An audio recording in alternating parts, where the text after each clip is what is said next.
What's up guys, this is Chris here, and today we're going to be doing a pretty fun first shot. This is the Canik TTI Combat, one of the most anticipated handguns of the year.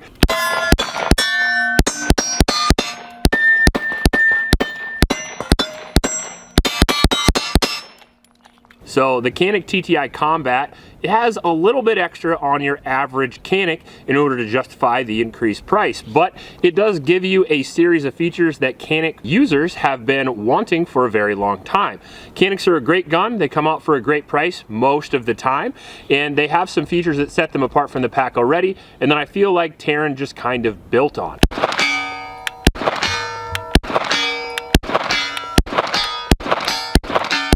So let's get into it real quick. And it is a standard striker fired polymer frame pistol, just like a standard Canik Rival or Meta, except this one has an included compensator right out of the factory. So you can see that it's a single port comp inside the barrel, split into two on top. I have to assume that that's to direct the ports away from the view of the user. On top of that, we have a high definition front with a blacked out rear. We have an extremely low mount for the Trijicon RMR, which is one thing Taran Tactical is known for. If you've shot their Sand Vipers or Glocks, their optics mounts are very low, and they were able to achieve that by using a different mounting system that came right with the Canik. So if you want to mount your optic right away with the gun, you absolutely can, which again is a departure from some companies, but companies like Smith and Glock do have plates as well, so I appreciate that. Comes with a little bit different texture on the slide, very easy to get a hold of, some slide cuts as well as a spiraled barrel that I think looks real dope, and then we have a upgraded trigger with some upgraded texture on the grip. All of that also Taran Tactical gold color that is on the magwell, the back strap, basically all the controls, giving it a very cool two-tone look. Now the gun is really light. It's a polymer frame striker fired gun, so it's kind of half a competition gun, kind of half a duty gun, and because it's so light, it's really easy to get in and out of the holster, and it's really easy to carry all day. So it would make for a pretty good duty gun or EDC gun, I suppose, if you're looking for a big gun. A competition gun, it's rather light, but a lot of people like that for good transitions. So philosophy of use is kind of a do-it-all gun. You can pretty much use it for whatever. Now the specs on it, I think, are 29 ounces, 4.5 inch barrel with the included comp, brings it out to 5. So it's going to be a very similar size to the standard Caniks. It's just going to have a chop slide with a comp included. I'll be interested to shoot this today and see if the extra bells and whistles actually helps you out or if it's all just fluff. Personally, I think it looks good enough to buy right now. I was very excited about it, and it got a big reception on my Instagram and my Twitter. If you don't follow that, go check it out. I usually post there first, but this gun is certainly the gun that I've been messaged about the most for this year as far as SHOT Show guns coming out. I'm a big fan of Canik to begin with. I'm a pretty big fan of Taran Tactical, so hopefully it'll meet my expectations as well. Before we do that, I want to mention my Patreon supporters. Thank you guys very much. Because of you guys, we have ammunition to shoot today, and if you want to support the channel, that's the best way to do it. Just go to the link in the description below. Also in that description, a local homeless shelter from Ames, Iowa. It's the YSS. It'll bring you right to the donate page, so if you go down to the description and click that link, it'll really help them out. Finally, I do want to mention we did get this from Canik. However, that will not change my opinion. This is not the first release I've done from Canik or any other brand, and it won't change my opinion at all. Today, you're going to see everything that happens on the range. All right, so this is a $1,000 pistol. Not super expensive, but not cheap either, so we expect it to be very accurate. Also, Canik has one of the best striker fired triggers in the business, so we'll zero it today. We'll get a good zero. I'll probably plan on doing I would imagine a lot of long range shooting with this today. We have the optic, we have the Canik. Why not show it off?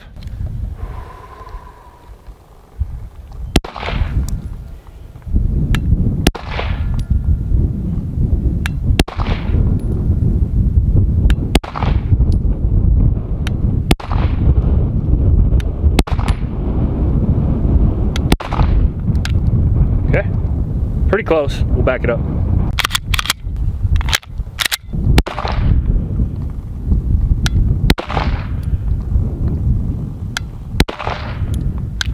right, that's a 4-shot group at 10 yards. We'll check that out. So I had 2 over here and then 2 over here.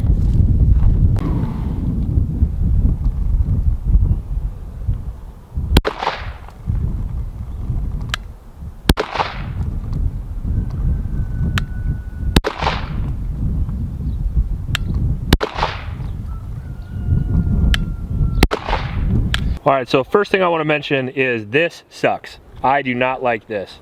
And I would be remiss to say otherwise.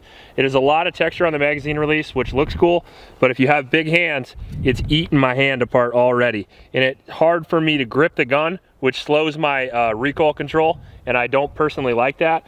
I just have big hands. If you have small hands, it makes sense.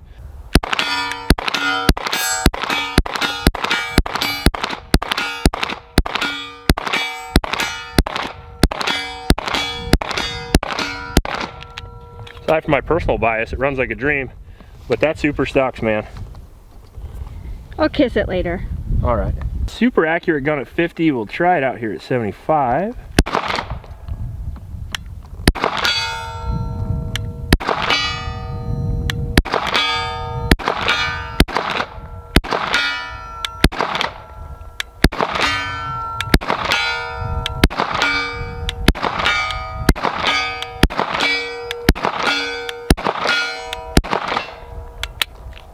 No lockback. Weird. That might be me. I might be riding that. Accurate so far?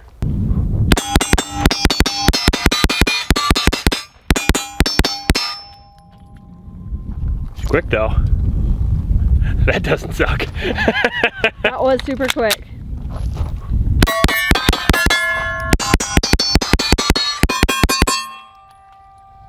Woo!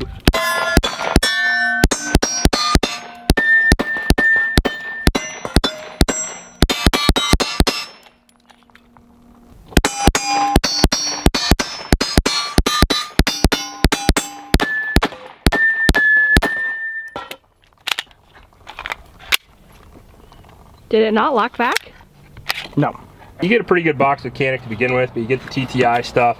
You get 2 magazines, all the general Canik stuff that you normally get.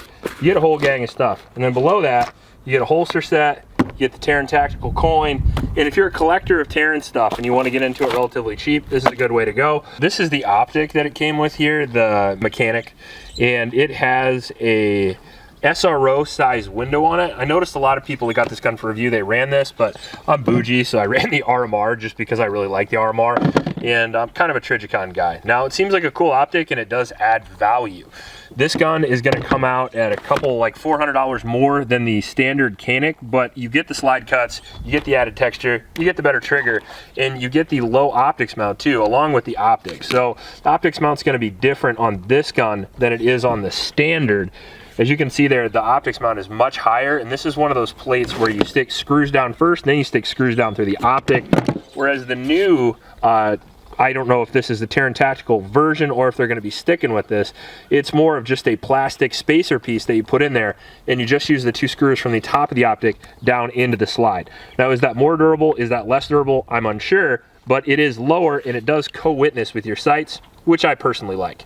So these are the 2 magazines that came with the gun. We have one TTI base plate on this guy here, and one that looks sort of like a Canik base plate with the logo on it. This guy is rocking 18 rounds, and this guy is rocking 18 rounds plus whatever the base plate is, which I assume is like a +4. I think this is 22 rounds. This is the gun here. I wanted to show it a little bit compared to the Canik Meta, which is the previous version that we reviewed. You can see here, it's got a similar trigger shoe, but a little bit heavier trigger, at least on these 2 it was. But what I really wanted to show off is the texture. So you can see the texture is gonna be a big difference when you pick this gun up. This one's gonna be very, very aggressive. I definitely prefer this texture over the standard, but my wife actually prefers the regular. So it's really up to you and your personal preference. So that went really fast, but we only loaded 100 rounds, so here you go. We actually shot some the other day.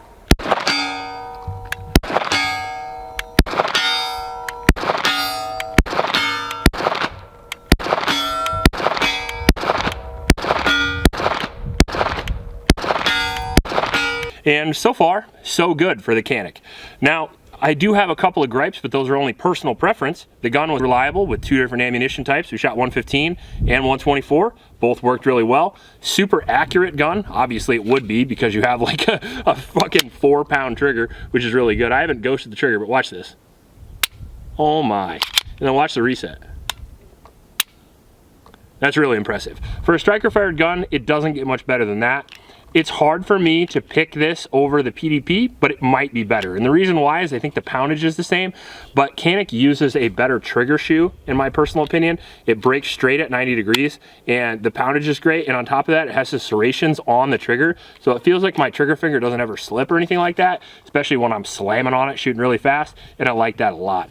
The undercut of the grip is nice. The texture on the grip is nice. The mag welt that is included is also nice. The Surefire X300 was appreciated because sometimes Caniks can be a little snappy, which is, I'm sure, why Taran added the comp. Now, as far as the comp goes, it's an interesting design. I mentioned before, single port in the bottom of the barrel here that leads to 2. I didn't notice any compensation issues of any kind. The gun's not extra dirty like sometimes a comp can be, and we have about 150 rounds, 50 rounds yesterday and then 100 rounds today, and no issues so far. It's an interesting design. I'm not sure if that's a California compliant thing. The barrel isn't threaded, they just pinned it right through. The optics mount is dope. I always like when you get co-witnessing irons for just regular size iron sights, and all the company has to do is cut the cut lower, which they've done here. Excellent as well. Now, the release date on this guy is April 22nd, I believe. I don't think it's out yet, but if you want to get one of these, I think it's worth the money so far. But we will be doing the full 1,000 round review, so don't worry at all. It was fun to shoot. I like the way it looks. It's accurate. If you want to get into the Taran game, it's certainly the lowest cost option you can get into. Want to see more with the gun? Let me know in the comment section below. You want to see it against maybe like a SIG, Spectre comp, something like that, something with a comp included. I know the Smith & Wesson Spec Series comes out comped as well. Might be an interesting comparison. Let me know what you think. Please like and subscribe. Please stop by Oklahoma shelters, and remember to recycle. I'll check you later.